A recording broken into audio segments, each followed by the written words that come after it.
안녕하세요. 강릉에서 운동을 가르치고 있는 김신천 집사입니다. 장기화된 코로나에도 하나님의 도우심을 느끼며 감사하게 지내고 있습니다. 사람의 육체만 지키고 가르치는 것이 아닌 영의 건강도 지키고 가르치는 사람이 되겠습니다. 오늘 말씀의 제목은 아름답고 거룩한 만남, 버리고 또 버리다입니다. 하나님의 말씀을 봉독함으로 하나님의 말씀을 선포하겠습니다. 열왕기상 19장 19절부터 21절까지 말씀입니다. 엘리야가 거기서 떠나 사밧의 아들 엘리사를 만나니 그가 12겨리소를 앞세우고 밭을 가는데 자기는 12째 겨리소와 함께 있더라. 엘리야가 그리로 건너가서 겉옷을 그의 위에 던졌더니 그가 소를 버리고 엘리야에게로 달려가서 이르되 청하건대 나를 내 부모와 입맞추게 하소서. 그리한 후에 내가 당신을 따르리이다. 엘리야가 그에게 이르되 돌아가라. 내가 내게 어떻게 행하였느냐 하니라. 엘리사가 그를 떠나 돌아가서 한 겨릿소를 가져다가 잡고 소의 기구를 불살라 그 고기를 삶아 백성에게 주어 먹게 하고 일어나 엘리야를 따르며 수종들었더라. 아멘. 여러분은 진리를 대하는 올바른 태도를 가져야 합니다. 진리는 어렵거나 혹은 쉽거나 그런 것이 아닙니다. 진리는 우리에게 생명을 주는 겁니다. 사람들은 자꾸 진리를 세상의 학문처럼 대합니다. 물론 진리도 세상의 학문과 비슷한 속성이 있기는 합니다만 같을 순 없지요. 야, 이건 어려운 말이다. 야, 이건 쉬운 말이다. 물론 그런 표현을 할 수는 있겠습니다만 진리는 쉽거나 어려운 것이 아니라 진리는 나에게 생명을 주는 것임을 기억하셔야 합니다. 나에게 생명을 주는 것은 진리의 말씀 외엔 없습니다. 쉬움은 어떻습니까? 어려움은 어떻습니까? 나에게 생명을 주는데. 이해가 되면 어떻습니까? 이해가 되지 않으면 어떻습니까? 나에게 생명을 주는데. 그래서 이 말씀은 쉬운 말씀도 아니고 어려운 말씀도 아니고 이해되는 말씀도 아니고 이해되지 않은 말씀도 아니고 내게 생명을 주는 말씀이다. 이런 마음으로 진리를 대하시기 바랍니다. 그렇게 진리를 대하시면 이 진리는 여러분에게 생명이 됩니다. 능력이 됩니다. 그리고 소망이 됩니다. 이 깊은 은혜를 깨닫기를 바랍니다. 자, 이 세상엔 수많은 만남이 있습니다. 그러나 깊은 곳으로 이끌어가는 그런 만남도 있습니다. 깊은 은혜를 경험할 수 있도록 깊은 곳으로 나를 이끌어가는 만남. 그런 만남을 가리켜서 우리는 아름다운 만남이요 거룩한 만남이라고 하는 겁니다. 하나님께서 모세를 만나셨습니다. 시내산 떨기나무에서 만났는데 모세는 떨기나무가 불에 타는 것을 봤습니다. 희한하게 연기 나지 않았습니다. 그 떨기나무가 타질 않았습니다. 빛이 있었습니다. 그 빛 가운데서 하나님이 말씀하셨습니다. 이건 기이한 현상이었습니다. 그러나 이것이 기이한 현상이냐? 일반적인 현상이냐? 그 속에서 나오는 말씀이 쉬운 말씀이냐? 어려운 말씀이냐? 이게 아니라 아브라함에게 새 생명을 주는 놀라운 역사가 그 자리에서 있었다는 것 아닙니까? 모세야, 네 신을 벗거라. 네 시오니까 대화가 지속됩니다. 내가 너로 선지자를 삼을 것이고 내가 너로 이스라엘 백성의 인도자로 삼을 것이라. 그런데 모세는 머뭇거렸습니다. 아닙니다, 하나님. 나는 입술이 둔해서 잘 전할 수가 없습니다. 아닙니다. 네 형 모세가 있지 않느냐? 아닙니다. 나는 능력도 없고 나는 하나님을 무어라 증거할 자신도 없습니다. 네 손을 넣어라. 뺐더니 문둥병이 걸렸습니다. 넣어라. 뺐더니 어린아이 손처럼 새 하얘졌다고 했습니다. 뭘 잡고 있느냐? 지팡이입니다. 던져라. 뱀이 됐습니다. 다시 잡아라. 지팡이가 됐습니다. 내가 너와 함께 할 것이라. 머뭇거리던 모세를 하나님은 안으셨습니다. 그리고 그를 깊은 은혜의 그 자리로 데리고 가셨습니다. 이전에는 상상도 할 수 없었던 새로운 삶을 살아가게 된 것입니다. 마태를 아십니까? 마태는 세리였습니다. 세리는 4개 국어를 할 줄 알아야 합니다. 세리는 시험을 봐서 통과가 돼야 합니다. 세리는 자신의 재산으로 미리 세금을 로마 당국에 대납을 하고 세금을 징수해야 되는 사람입니다. 한마디로 말하면 준비된 사람입니다. 그 세리였던 마태가 책상 하나 딱 갖다 놓고 세금을 걷고 있었습니다. 주님을 만났습니다. 주님이 그의 눈을 보며 말씀하셨습니다.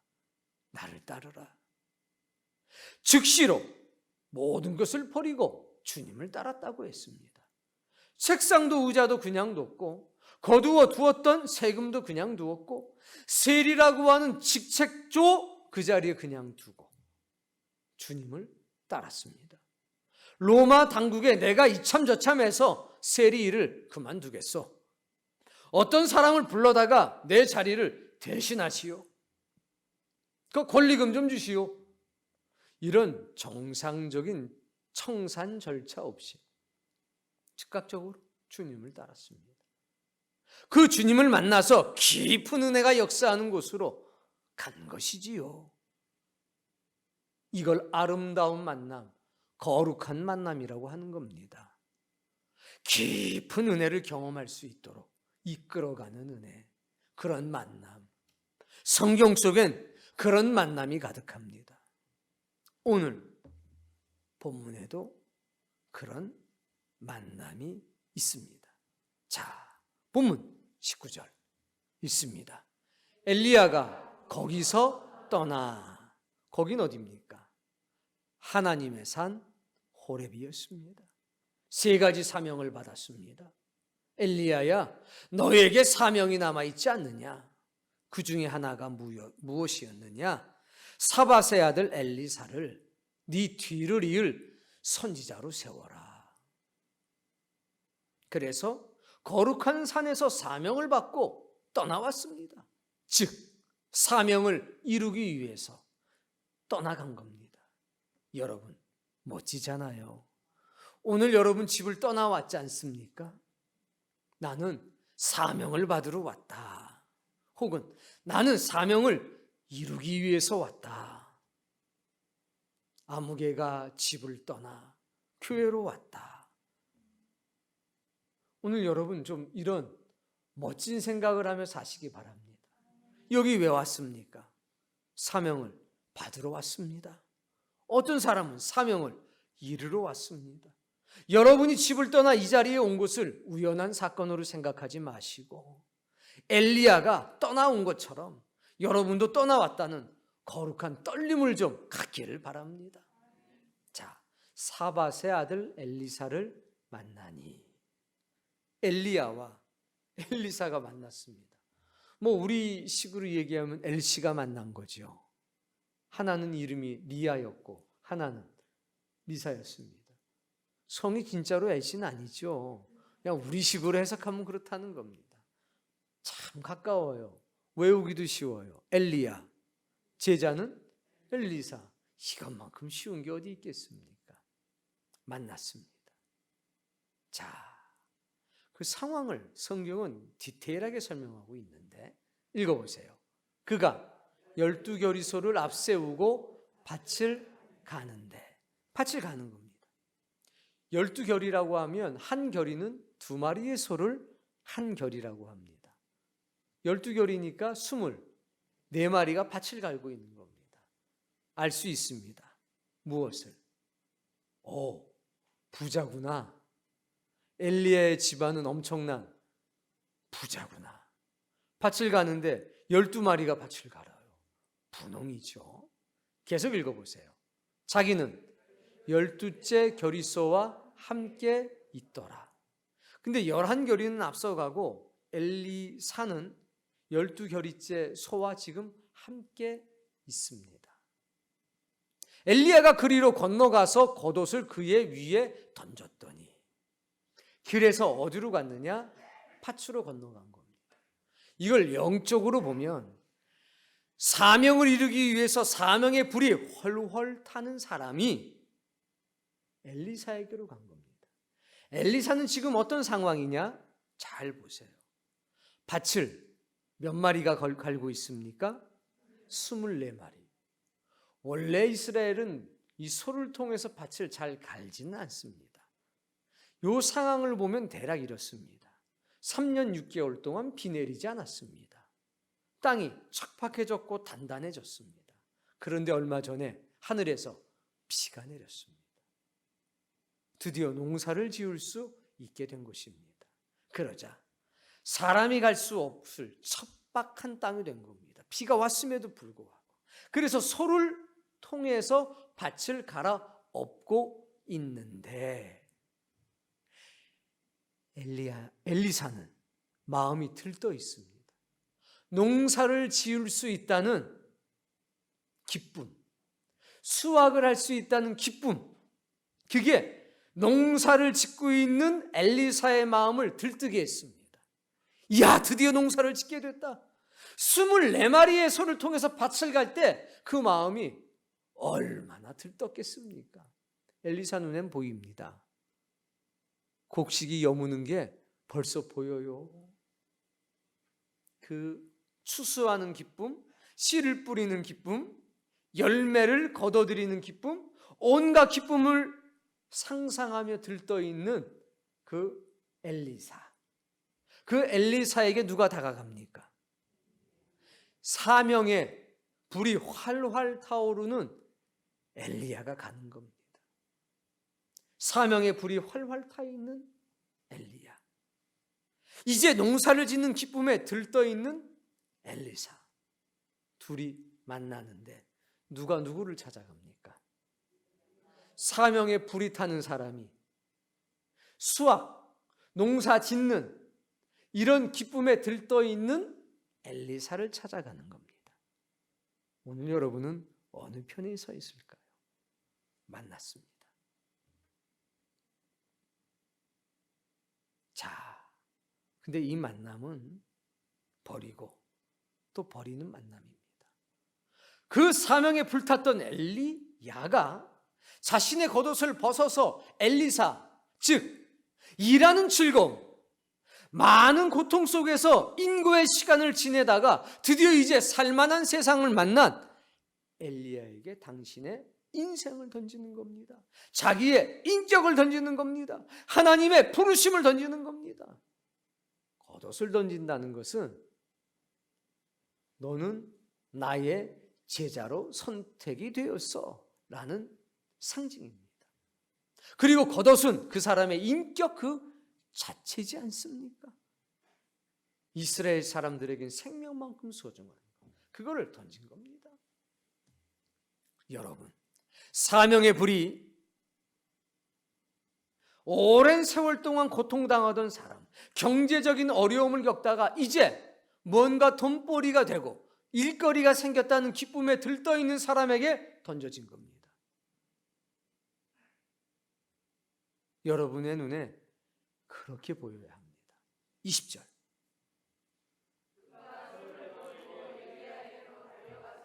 자, 엘리야는 사명의 불을 받아서 길을 건너 기쁨에 들떠 있는 엘리사에게 다가갔습니다. 그런데 엘리사는 뭐를 버리고? 소를 버리고. 소를 버렸다는 얘기는 들떠있던 그 마음을 버리고, 기쁨을 버리고, 경제적인 이익을 버리고 사명에 불타는 사람에게 다가왔다는 겁니다. 그리고 뭐라고 얘기합니까? 청하건대 나를 내 부모와 입맞추게 하소서. 그리한 후에 내가 당신을 따르리이다. 그도 건너왔습니다. 기쁨의 땅을 버리고 엘리야에게 온 겁니다. 일하는 즐거움을 버려두고 엘리야에게 온 겁니다.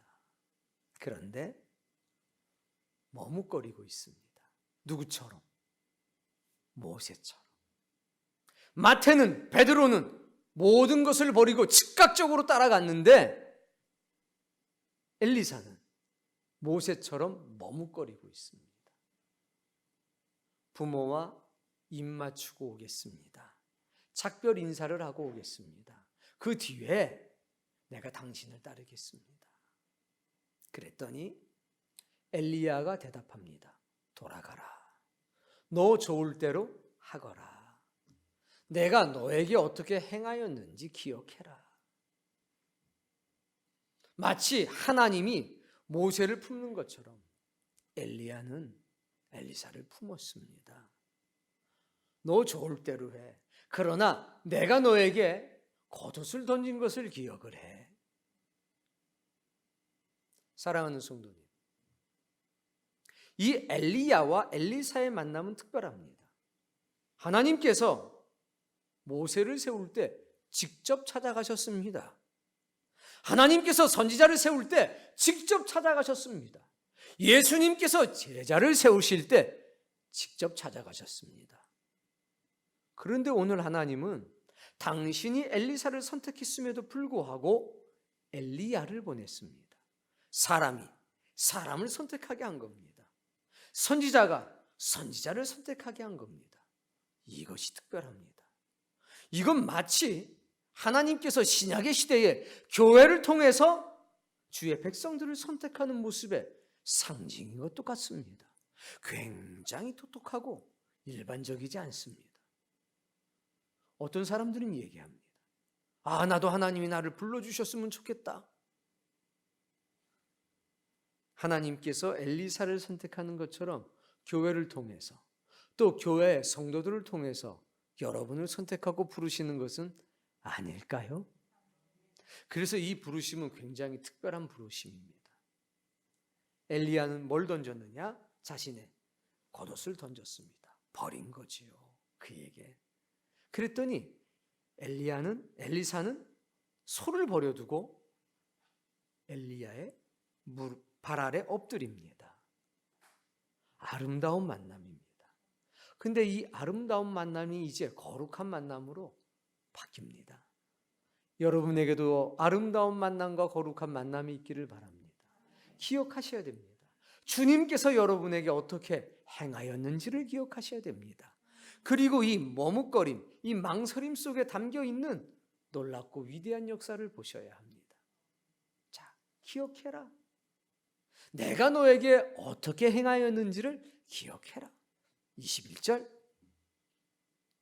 엘리사가 그를 떠나 돌아가서 어디로 돌아갔습니까? 잘 보세요. 한 겨리소를 가져다가 어디로 돌아간 겁니까? 밭으로 돌아간 겁니다. 버려두고 왔던 소 한 마리를, 소 두 마리를 취한 겁니다. 그래서 그 소를 잡았습니다. 그리고 소의 기구를 불살라서 땔감으로 썼고 그 고기를 삶았습니다. 여기서 중요한 거, 부모님과 상의했나요? 상의하지 않았습니다. 자기가 결단한 겁니다. 엘리사에겐 계획이 있었습니다. 엘리사의 머뭇거림은 망설임이 아니었던 겁니다.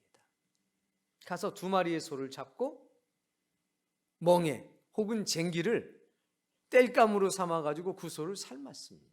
그리고 백성에게 주어 먹게 했다. 동네 사람들에게 잔치를 베푼 겁니다. 부모님에게 상의했습니까? 상의하지 않았습니다. 은혜는 사람과 상의하는 거 아닙니다. 은혜는 하나님의 주신 감동을 따라 살아가는 게 은혜입니다.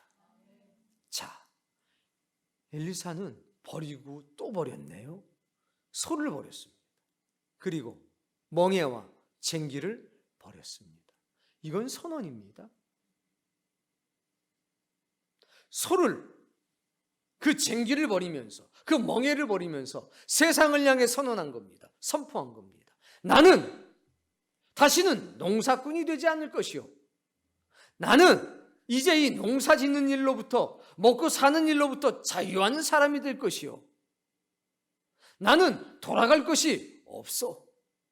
아버지 어머니, 이제 나는 이제까지 당신의 아들로 살아왔지만 지금부터는 하나님의 사람으로 살아갈 것이요. 이걸 온 세상에 선언하고 선포한 겁니다. 자신의 결기와 결의를 보여준 것입니다. 얼마나 멋집니까? 그리고 엘리야를 따르며 수종을 들었습니다. 이걸 누가 보고 있느냐? 엘리야가 보고 있습니다. 이걸 누가 보고 있느냐? 하나님이 보고 계십니다. 박수를 치셨을 겁니다. 과거 위대한 신앙인 중에 프란체스코라고 하는 사람이 있었습니다. 이분은 얼마나 은혜를 많이 받았는지 몸에 예수 그리스도의 5가지 상처를 지니고 있었다라고 전해지는 분입니다. 굉장히 부유한 집에 살았고 법을 공부하는 사람이었습니다. 그런데 어느 날 은혜를 받고 수도원으로 들어가 버렸습니다. 아무 상의를 하지 않았는데 찾아왔습니다. 말을 타고. 어떻게 된 거냐? 그때 수도원 꼭대기에서 프란체스카는 옷을 벗습니다. 그리고 그것을 아버지에게 던집니다. 이렇게 얘기합니다. 당신이 내게 주신 것은 다 돌려줬으니 이제 나는 하나님의 주신 것으로 살아가겠습니다. 멋지지 않나요? 이런 아름다운 만남, 거룩한 만남이 있길 바랍니다. 엘리사가 돌아가서 소 2마리를 잡아서, 그리고 그 소의 기구들, 멍에와 쟁기로 땔감을 삼아서 삶은 뒤에 동네 사람들에게 먹게 했습니다. 이 길에서 거룩한 만남이 되는 겁니다. 나는 돌아갈 곳이 없습니다, 하나님. 엘리야요, 나는 내 모든 것을 버렸습니다. 그러니 나는 전심으로 당신을 따를 겁니다. 보여준 거죠. 아름답고 거룩한 만남은 버림으로 시작됩니다. 예수님 이 땅에 오셨습니다. 뭐라고 그러십니까? 내가 너를 위해 나의 생명을 주노라. 버리셨습니다. 우리도 베드로처럼 고백해야 되지 않습니까? 내가 모든 것을 버리고 주님을 따랐습니다. 버렸습니다. 거기서 아름다운 만남이 시작되는 것이고, 거기서 거룩한 만남이 완성되는 것입니다. 그리고 우리는 이전에는 알지 못했던 깊은 은혜의 세계로 나아가는 겁니다. 엘리사는 이렇게 엘리야를 만나서 버리고 또 버렸습니다. 깊은 은혜에 받도록 합니다. 농사 짓는 기쁨도 있었지요. 그러나 농사 짓는 기쁨으로는 채울 수 없는 저 신들의 세계에서 경험할 수 있는 거룩한 은혜를 경험하게 됩니다. 오늘 여러분들에게도 그런 은혜가, 그런 놀라운 영적 경험이 있을 수도 있지 않을까요? 모든 것을 버리고 그분의 뒤를 따른다는 것. 구약의 시대나 신약의 초창기에 이게 흙과 백처럼, 빛과 어둠처럼 분명했습니다. 실제로 다 버리고 떠났습니다. 근데 오늘날은 이것이 조금 더 세련되어졌습니다.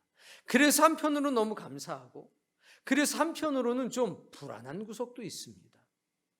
만약에 지금 여러분이 부르심을 입었다면, 그럼 나도 엘리사처럼 집 팔고 땅 팔고 직장 그만두고 와야 되나? 아닙니다. 달라졌어요. 어떻게 달라졌나? 이제는 소유를 그대로 하고 있습니다. 다. 그냥 여전히 내 것입니다. 우리도 어떻게 버려야 되느냐? 용처가 달라지는 겁니다. 뭐냐? 과거에는 정말 다 버리고 왔는데 이제는 이걸 올바르게 쓰는 것으로 보여드려야 합니다. 내가 버렸다는 것을. 자, 이전에는 내 것은 내 것이었습니다. 이제부터는 달라졌습니다. 이게 내 것이 아니라 하나님의 것이 됐습니다. 소가 있어요? 과거에는 소를 팔아버리든지 소를 잡아가지고 나눠주고 난 돌아갈 것이 없습니다. 이렇게 따랐다면 이제는 그 소를 가지고 이 소가 어제까지는 내 것이었는데 오늘부터는 하나님의 것이요. 하나님의 것이니까 이 두 마리의 소를 하나님의 뜻을 위해서 사용할 것이요. 이건 엄청나게 세련된 방법입니다. 어제까지는 내 재산이었는데 이제는 하나님의 것이 된 거지요. 나는 지금부터 하나님을 위해 살 것이요. 내가 왜 사냐고 물어본다면 죽지 못해서 살고 있다. 이게 아니라 하나님의 뜻을 이루기 위해서 난 살고 있어. 나는 물과 성령으로 거듭나기 위해서 오늘 살아가고 있어. 나에게 이것을 왜 먹냐고 물어본다면 이전까지는 살기 위해서 먹는다고 말했지만 이제는 두 가지요. 하나님의 뜻을 이루기 위해서 먹고 있고 하나님의 선한 도구가 되기 위해서 내가 먹고 있어. 우리의 버림은 그런 게 아닐까요? 삶의 목적이 완전히 바뀌어진 겁니다. 이야, 하나님의 은혜를 이렇게 많이 벌었다. 이게 아니라 하나님의 은혜를 이렇게 많이 사용할 수 있게 되었습니다. 그게 우리의 간증이 되는 겁니다. 코로나 시대는 어떻게 보면 3년 반의 가뭄과도 같은 것 같습니다. 이제 이 가뭄의 끝이 와서 코로나 때문에 너무 힘들게 살다가 이제 좀 손님이 오는데 하나님이 여러분을 부르신다면 어떡하겠습니까? 그리스도 예수의 겉옷이 내 인생에 닿는 기쁨, 그것과 내가 3년, 4년 동안 너무 힘들게 어렵게 사다가 이제 좀 장사가 되고 이제 좀 먹고 살만한 때 하나님의 부르심이 있다면 여러분은 그 옷자락을 붙들고 훌쩍 사명의 세계로 넘어오시겠습니까? 그런 물음을 던지는 것 같습니다. 일상이 주는 기쁨과 하나님의 부르심의 기쁨이 있는데 너는 어떤 걸 택할 것인가? 그걸 하나님이 오늘 우리에게 물어보시는 것 같습니다. 삶에 주는 기쁨이 있고 하나님이 주는 기쁨이 있는데 너는 어떤 것을 택한 것인가? 이걸 물어보시는 것 같습니다. 여러분, 어떤 것을 택하든지 여러분이 결정하셔야 합니다. 그러나 저는 여러분이 아름답고 거룩한 만남을 선택할 것이라고 믿습니다. 하나님의 은혜, 그 특별한 은혜가 있어야 합니다. 세상 속에서 사는데 하나님 뭐 하십니까? 오셔가지고 좀 나 좀 잘 먹고 잘 살게 해주셔야지. 네, 참. 이런 신앙에 만족하면서 하나님이 날 잘 먹고 잘 살게 해주셨다. 이걸 간증하는 사람 되시겠습니까? 그건 어린아이의 간증입니다. 나쁘다는 게 아닙니다. 그러나 오늘 성경처럼 소 2마리를 삶아서 멍에와 쟁기를 땔감 삼아서 나는 이제 엘리야가 겉옷을 던졌으니 하나님을 위해 살 것이요. 이런 선언을 하는 이런 깊은 신앙이라면 좀 다르지 않을까요? 하나님이 이 모든 것을 선하게 사용하게 하셨습니다. 이런 간증으로 좀 옮겨간다면 여러분은 하나님의 나라를 상속받고도 남음이 있는 장성한 믿음을 소유한 사람이 되지 않겠습니까? 24마리의 소가 있습니다. 털옷을 입은 한 사람이 다가옵니다. 여러분에겐 어떤 게 더 크고 귀하게 보입니까? 오늘 본문 말씀에 보면 20절에 그가 소를 버리고 엘리야에게로 달려가서, 이게 성립이 되려면 엘리야가 누군지를 엘리사가 알아야 합니다. 하나님의 사람이구나. 어떻게 알게 됐는지 성경에 기록되어 있지 않습니다. 우리는 두 가지를 추측해 볼 수 있습니다. 첫 번째, 하나님이 계시하셨다. 내일 혹은 얼마 뒤에 한 사람이 찾아올 것인데 그가 바로 엘리야다. 이렇게 계시하셨을 수도 있고, 엘리사가 남겨진 7천이었기 때문에 불의 응답과 물의 응답을 받았던 엘리야에 대한 소문을 듣고 엘리야는 이런 모양이고 저런 모양이다. 왜? 그 전에 아합 왕이 원티드 붙였잖아요. 이런 놈을 발견하면 즉시 신고하도록 하라. 소문의 소문을 듣고 그는 권고한 삶 속에서도 하나님의 사람에 대한 간절함이 있을 수도 있었어. 그래서 엘리야가 딱 던졌을 때 보자마자 온 거지요. 정기가 하나님의 사람이구나. 그러나 1번이든 2번이든 상관이 없다는 겁니다. 엘리사가 반응했다는 게 중요하지. 들떠 있는데, 이제 잘 먹고 잘 살게 돼서 들떠 있는데, 이제 내 적성에 맞는 일을 할 수 있게 됐는데, 그 들뜬 마음에도 하나님의 사람을 알아볼 수 있었다? 그게 영적인 사람 아닙니까? 하나님의 부르심을 받아들였다? 그게 약속의 사람 아닙니까? 그게 십자가의 사람 아닙니까? 여러분들이 그런 사람 되시기 바랍니다. 아유, 지금은 아니야, 이렇게 말씀하지 말고 지금이야말로 그때다, 이렇게 선언하고 받아들이는 믿음의 사람이 되길 바랍니다. 코로나19 어떻게 보면 영적인 가뭄의 시대입니다. 참 환난의 시대입니다. 우리의 살아가는 날에 이런 날이 또 올까 싶을 정도로 힘든 시절이 지속되고 있습니다. 그러나 이거 언젠가 끝날 겁니다.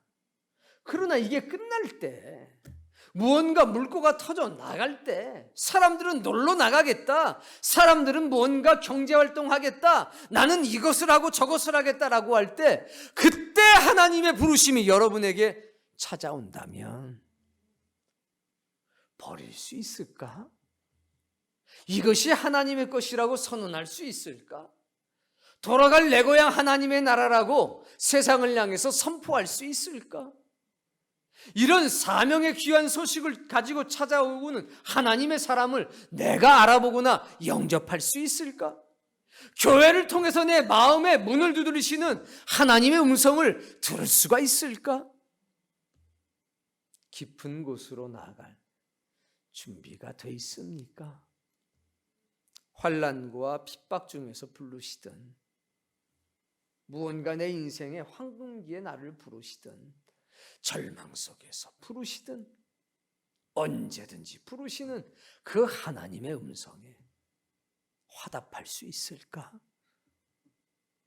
그 까가 여러분들에게는 물음표인 까가 아니라 느낌표가 되기를 바랍니다. 주여, 준비됐습니다. 깊은 곳으로 나를 좀 데리고 가 주옵소서. 여러분의 가슴 속에 그런 거룩한 열망이 있기를 바랍니다. 야, 내가 왜 보는 줄 알아? 하나님이 일하려고 보는 거야. 너 내가 왜 사는 줄 알아? 하나님의 뜻을 이루기 위해 살아가는 거야. 이제는 주님, 내 마음 아시죠? 주님, 내 형편 아시죠? 이게 아니라 내가 하나님의 형편을 알고 내가 주님의 뜻을 알게 되었습니다. 내가 이제 하나님을 시원하게 해드리는 그런 사람으로 살아가고 있습니다. 이런 고백을 하는 사람, 이런 선언을 하는 사람이 하나 둘씩 우후죽순처럼 일어나길 바랍니다. 어린아이도 필요하지요. 제 형편 아시죠? 하나님이나 도와주셨어요. 이런 사람들도 필요하지요. 그러나 이제는 소를 버리고 소의 기구들을 버리고 그 서로 먹이면서 부르심의 축제를 여는 멋진 사람, 엘리사처럼 살 때가 되지 않았을까요? 전무후무한 부르심입니다. 이런 아름답고 거룩한 만남이 성경에 없었습니다. 다 결기에 찼지. 근데 지금은 축제가 되지 않았습니까? 엘리사의 결기가 온 마을의 축제가 되지 않았습니까? 하나님이 여러분을 부르실 때 여러분의 일가 친척이 축제의 자리가 되기를 바랍니다. 그때 여러분이 너무 중요하잖아요. 손을 잡고 챙기와 멍에로 그냥 뗄감 삼아가지고 아마 고기 가지고 엘리야한테 제일 먼저 갔을 것 같아요. 그 고기 가지고 아버지 어머니한테 먼저 갔을 것 같아요. 선언했겠죠. 이제는 당신의 아들이 아닙니다. 이제 하나님의 아들이 되었습니다. 이거야말로 가문의 영광 아닙니까? 아들은 오늘 죽었습니다. 그러나 하나님의 사람으로 거듭났습니다. 그동안 길러주셔서 감사합니다. 그 아버지 그 어머니도 춤을 췄을걸요. 역시 내 아들 최고다. 그래 밀어두지 말아라. 이쪽 일은 우리가 알아서 할 테니 하나님의 사람으로 살아가라. 오늘 여러분의 가문이 그런 가문 되길 바라고, 여러분의 집안이 그런 집안이 되기를 바라고, 여러분의 자녀가 그런 사람이 되기를 주의 이름으로 축복합니다.